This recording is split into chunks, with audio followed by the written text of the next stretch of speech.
Shitjet e banesave në Evropë po luhaten ndjeshëm me disa vende që shënojnë rritje të forta dhe të tjera që po përballen me ngadalësim të dukshëm. Në tremujorin e dytë të vitit 2025, shitjet e shtëpive në Bashkimin Evropian u rritën mesatarisht rreth 10% krahasuar me të njëjtën periudhë të vitit të kaluar. Megjithatë, kjo mesatare fshet ndryshime të mëdha mes vendeve. Për shembull, shitjet në Irland ranë me 10%, në Maltë ulën me 6.2%, në Hungari me 5.7% dhe në Finland me 5.6%. Nga ana tjetër, disa tregje kanë shënuar rritje të jashtëzakonshme në Luksemburg, shitjet e banesave u rritën me rreth 86.6%, megjithëse është një treg shumë i vogël për nga numri i transaksioneve. Po ashtu, vende si Slovenia dhe Lituania raportuan zgjerime të ndjeshme, përkatësisht me 34.8% dhe 24.4%. Edhe Belgjika, Portugalia dhe Holanda shënuan rritje të konsiderueshme. Ekspertët vënë duke se ndërsa Banka Qendrore Evropiane ka zbatuar 8 ulje të normave të interesit gjatë këtij cikli,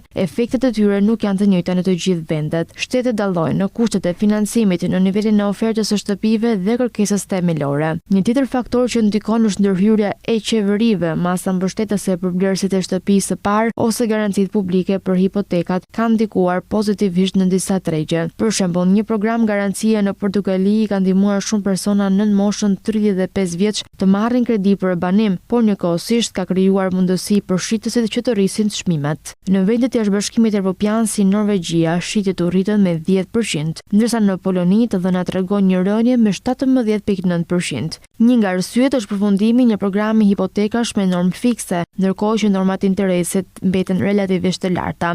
Për sa u përket shteteve si Gjermania dhe Mbretëria e Bashkuar, tregu i banesave përballet me sfida të ndryshme. Në Britani, normat fikse të hipotekave kanë zbritur, duke përmirësuar aksesin e blerësve, ndërsa në Gjermani mungesa e lejave për ndërtim rrezikon besimin për të ardhmen.